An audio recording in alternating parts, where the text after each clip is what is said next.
Island Discs.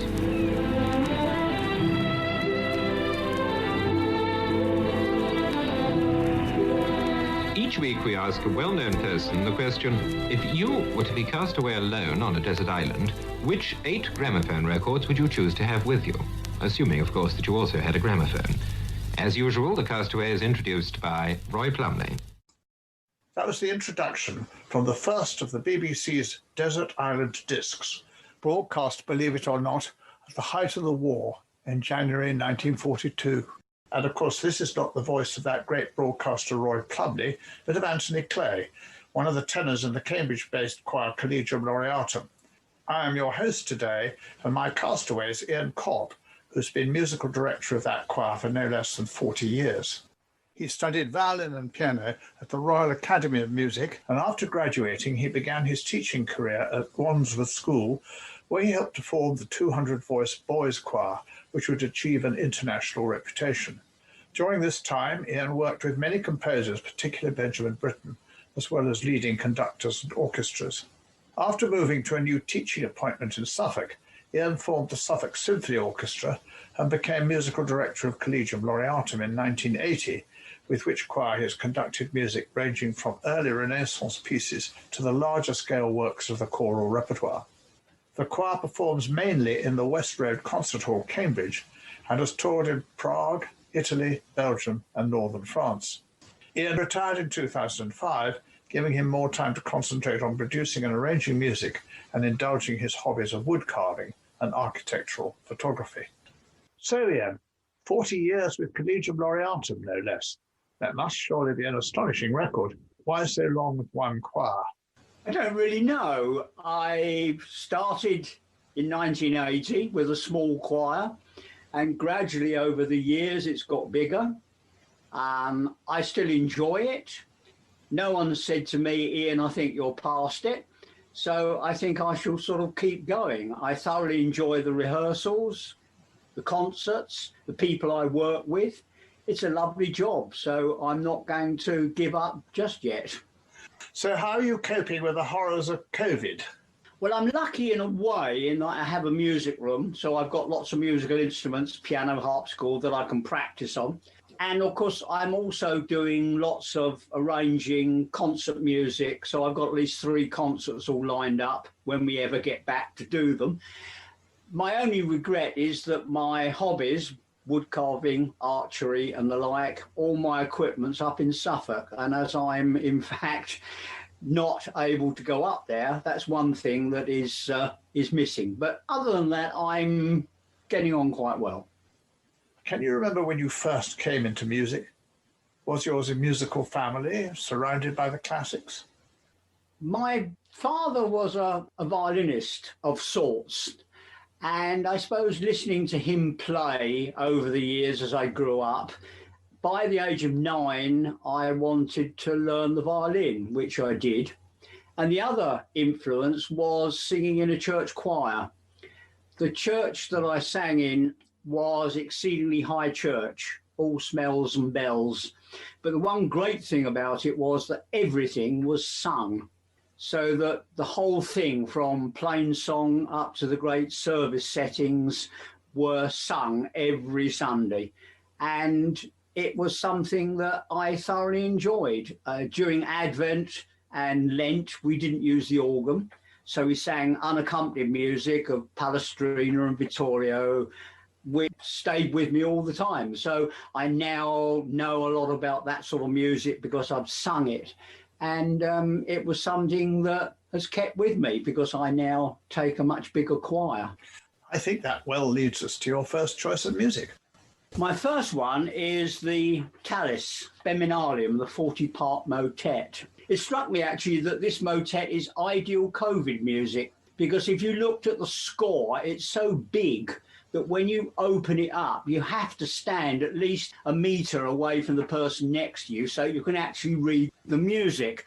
It was written as a reaction to the 40-part motet that Alessandro Striggio brought to England. The Duke of Norfolk wanted an English composer to prove that they could outdo their Italian counterparts, which of course Tallis does so magnificently. Interestingly, there's a copy of Speminalium on show in the British Library. The music was used for the investiture of James I's son as Prince of Wales, and the words were changed from Speminalium to sing and glorify heaven's high mystery. Whether that worked or not, I don't really know.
Talis, Spem in Alium, by the 16 and Harry Christophers. How do you think you'll cope with life on a desert island? To start with, I think quite well. I'm used to sort of doing a lot of work on my own, but I think after a time you need some sort of contact with humans. So I don't think after a few weeks that I cope very well. Let's go on to what would be your second choice of disc. The second is the opening chorus of the Bach St. Matthew Passion. I've been going to performances of the Matthew Passion since I was at school. And later I joined the Westminster Abbey Special Choir, and we sang the Matthew Passion every year in Westminster Abbey. And singing Bach in Westminster Abbey is an absolute joy. And I also take some pride in our wonderful performance that Collegium gave in March 2010. So it's a wonderful work, huge work, and the first chorus is the one I would choose.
the opening chorus of J.S. Bach's St. Matthew Passion, performed by Bach Collegium Japan under Masaki Suzuki.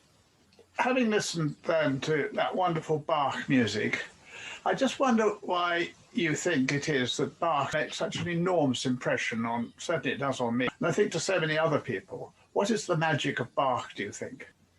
Well, I think Bach appeals to all our musical senses. He wrote for all religious seasons with music that ranges from the festive and exuberant, like the Christmas Oratorio and the Christmas cantatas, which we did in concert a few years ago, to the intense with the St. Matthew and John Passions. Beethoven called him the immortal god of harmony. And there's a wonderful comment from Albert Einstein, which said of him, listen, play, love, and revere. And I think that sums up Bach. He's still regarded as one of the greatest of all composers. Some people have suggested, and I wondered about it myself, that it has a sort of mathematical precision. You seem to know that that is exactly how it is going to be. Does that make any sense at all? Yes, when you teach harmony, of course, the thing you do is to look at Bach chorales to show how the harmony is constructed. There are lots of theories about Bach and the numbers that he used. I'm not really convinced. When you look at the fact that he had to write his cantatas starting on a Monday, get them ready for performance on a Sunday, I'm not so sure that he had time to sit down and think about, we count however many crotchets there are here or anywhere else. So I'm not quite sure about that. Do you think that the Collegium Laureatum choir tours were worthwhile, apart obviously from the enormous enjoyment that the singers got out of it, and also the wonderful locations that we went to? Yes, I think so.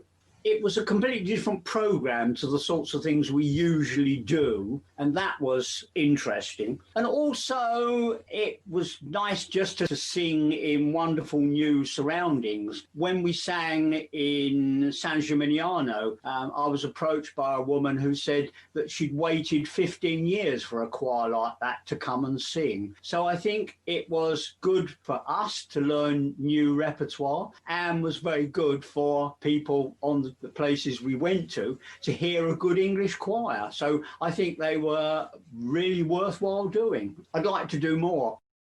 Let's move to your next choice of music, which is the Beethoven Eroica Symphony. I've been involved with this for a long, long time. I studied the Beethoven Eroica for A-level. It was the shorter of the two works I had to study, the other being The Marriage of Figaro in Italian. When I went to the Royal Academy of Music, I played in the symphony orchestra, and we performed this symphony under Sir John Barbaroli.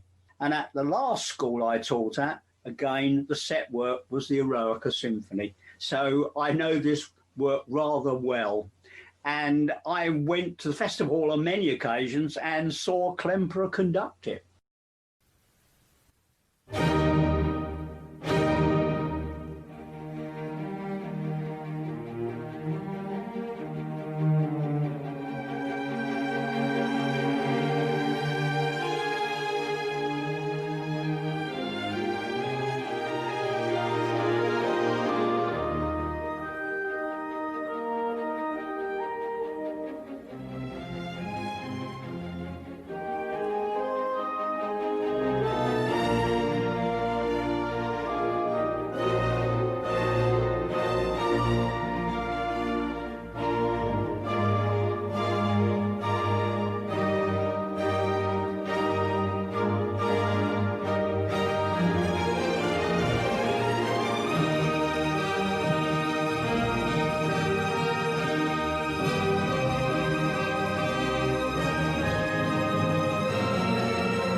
first movement of Beethoven's Eroica Symphony, performed by the Philharmonia Orchestra with the great Otto Klemperer himself. What do you think about the standard of Collegium Laureatum singing? Has it changed much over the years? And what about the problems of balance, bearing in mind the relative shortage of some voices, especially tenors? I think the sound that it makes is very good, and it has improved over the years. When I first took over the choir, it was very small, and it's now grown to quite a large size. I think we've got pretty good balance. You mentioned tenors. I think now we have more tenors in our choir than most other choirs, which is very good. I think the balance is good. I think the sound they make is very, very good. I mean, one of the things that often soloists and orchestras say after concerts, isn't the choir good? And I think that says it all. So let's hear, what is your next choice? That's the Mendelssohn Violin Concerto. I started studying the violin at the age of 9. My father didn't teach me because he didn't want to teach me bad habits. So I had lessons at the local primary school that I was at. But the teacher found out that I was left-handed. So she swapped all the strings on the violin round so that I played left-handed rather than everyone else right-handed. Now, I thoroughly enjoyed that because you stood in the middle of a group of players and you were poking their eyes out with your bow, which was great fun. But my father came to a concert and took one look at his son standing in the middle of a group of violinists soaring away in the opposite direction, and withdrew me straight away from school lessons and took me to a proper teacher. First thing I heard at grammar school was a recording of the Mendelssohn Violin Concerto. And I thought, as a 11-year-old, yes, I'm going to play that on the violin, but unfortunately I didn't have the technique to do so. And it wasn't until my last year at the Royal Academy that I actually managed to play the work. So it's always remained something that I've thoroughly enjoyed.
Max Vengerhoff playing the first movement of the Mendelssohn Violin Concerto with the Leipzig Gewandhaus Orchestra under Kurt Masur.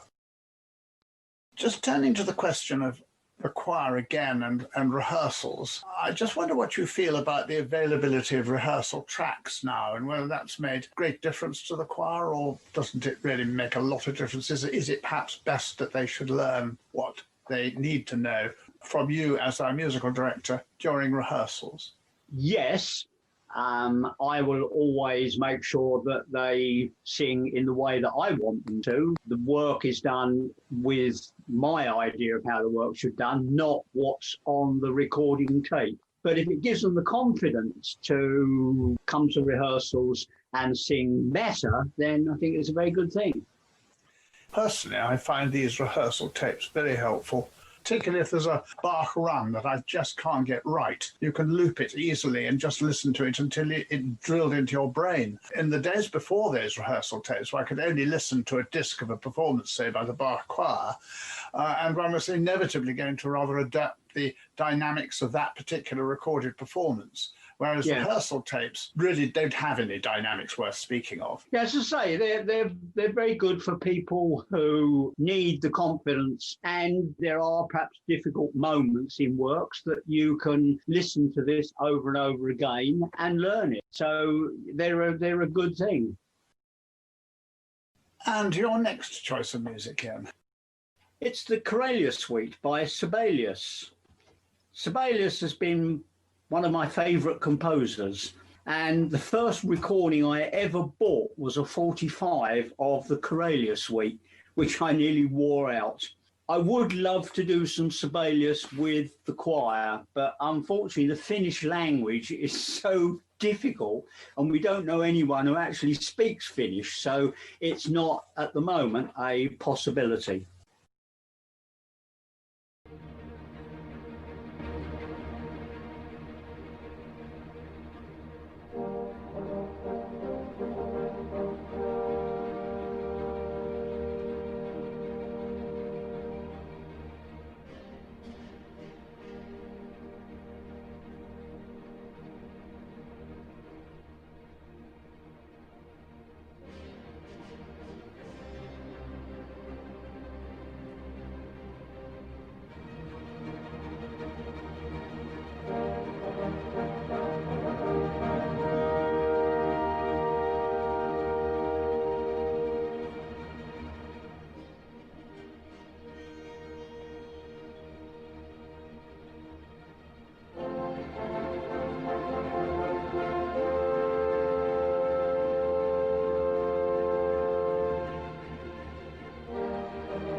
Sibelius's Karelia Suite by the Oslo Philharmonic Orchestra under Maris Janssens. Have you generally had difficulties in getting soloists and orchestral players? No. Lorna's got this wonderful contact with the Royal College, and they're very happy to supply singers, and we've had some wonderful singers from them. I have a group of players that I've worked with over the years, and if we need to augment them, then between us we can go out and find other players. So unless it's something rather unusual, then we don't have too much difficulty finding players or singers for the concerts. Do you think choirs such as Collegium Laureatum have a useful role in giving young soloists performance experience? Definitely. The Royal College are very, very pleased that we use their soloists. Although they do study singing and they do opera and perhaps concerts at the college, very few of them then actually go out and sing in other concert halls and the like. And they're really thrilled to be able to come and sing in these sorts of works, particularly as some of the works that we do they would never encounter in any case. So yes, it's good. It's good for us too, because we get very, very good soloists who are very keen to perform, and it works well for both of us. And now, what's your sixth choice of music? Daybreak from Daphnis and Chloe by Ravel. I was invited to accompany the Philharmonia Chorus for several rehearsals, and the work they were rehearsing was Daphnis and Chloe. Now, Ravel was a master of orchestration, and the opening of Daybreak is a cascade of woodwind figurations, difficult for the players, impossible for the pianist. How I survived, I don't know, but at least I was invited back. And as you listen to the opening of it, try and imagine that on a piano.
Daybreak from Ravel's Daphnis and Chloe suite with the BBC Scottish Symphony Orchestra under Sir Donald Runnels. What are your chief likes about working with Collegium Laureatum?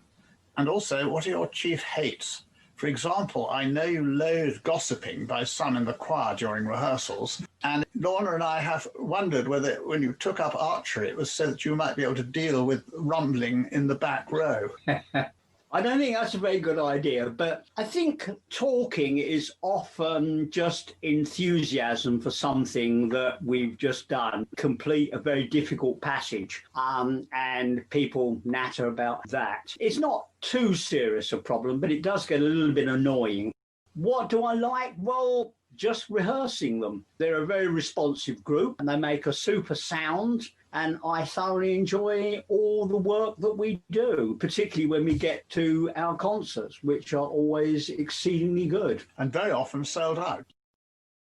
Unlike most of the other choirs I've sung with, Collegium Laureatum doesn't have auditions. I know that this is a firm decision of the choir's committee, but what do you think about it? I think it's a very good idea. There are many people in the choir who sing now who wouldn't have come if they'd have had auditions. I think auditions can be pretty scary things. I've done several of my own, but I think the benefits are much greater. There are lots and lots of people who've joined who really wouldn't have if they'd have had auditions. So I'm all for not having auditions. If we do have any problems, we did have a tenor not long ago who wasn't terribly good. But if you sit him in the middle between two very loud tenors who yell in his ear, hopefully that makes some difference. Can we now turn to what I think must be your seventh disc? Yes, that's the Britain War Requiem. When I went to Wandsworth School, I helped form the boys' choir that was to achieve international fame. The choir was a favourite of Benjamin Britten, and as such, we sang in all performances of his work, including the Spring Symphony, the operas Midsummer Night's Dream and Owen Wingrave, as well as the War Requiem. We were invited to Amsterdam to perform in the War Requiem at the Concertgebouw with the conductor Bernard Haitink. The work was premiered in 1962, and apart from the usual Requiem sections, the text is interspersed with musical settings of poems by Wilfred Owen, and the soloists represent English, German and Russian participants. We sang in this in many occasions, and it's something which, from its first performance, that I've really enjoyed listening to and performing in.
the deeply moving Let Us Sleep Now from Benjamin Britten's War Requiem, sung by Peter Pears, Dietrich Fischer-Dieskau, and Galina Vishnevskaya, with the London Symphony Orchestra and the Bach Choir, conducted by Britten himself in that amazing first recording in 1963.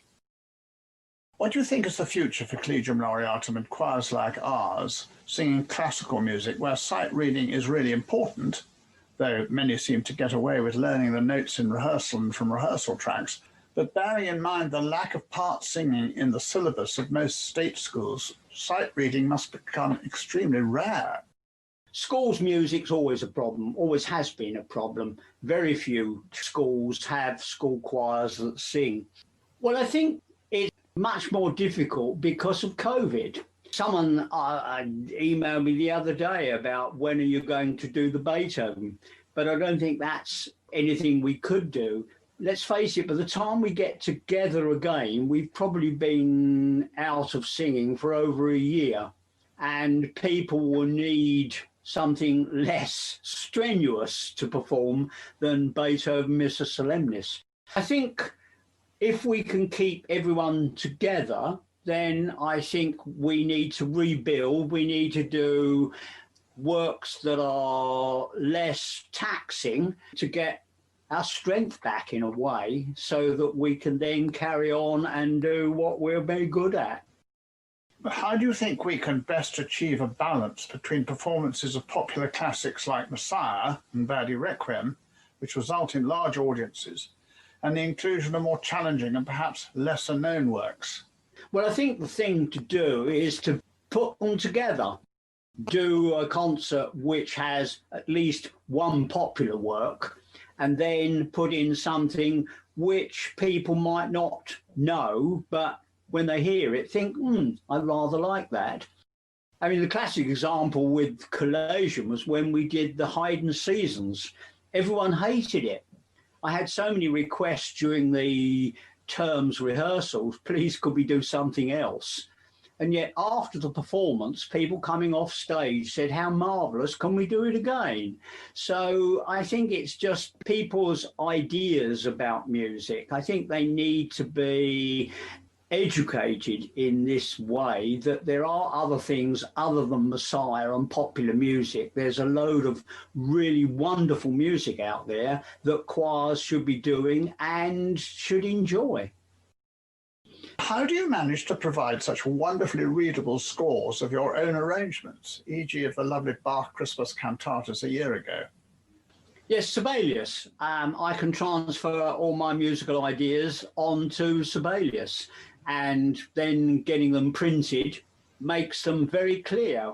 One of the problems, of course, is the old Novello's copies are so bad, they're very, very difficult to read.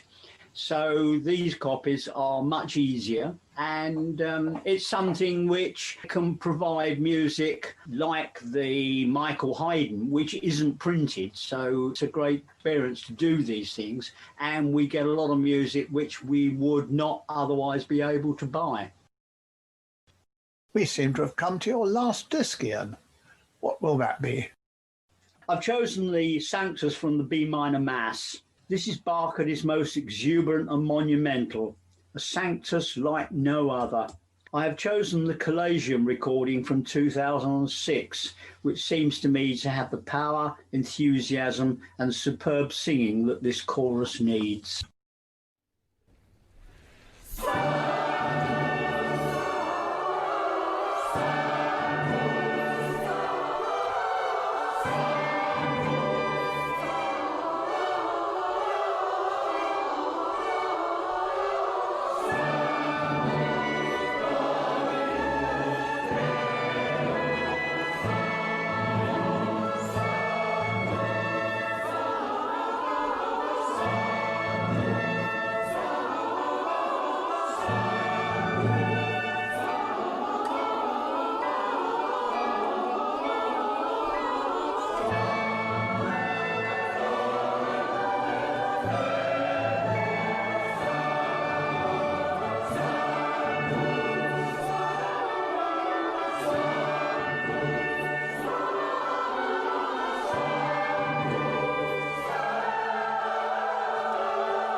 the Sanctus from J.S. Bach's B minor Mass, performed by the Collegium Laureatum Choir and Orchestra under Ian Cobb.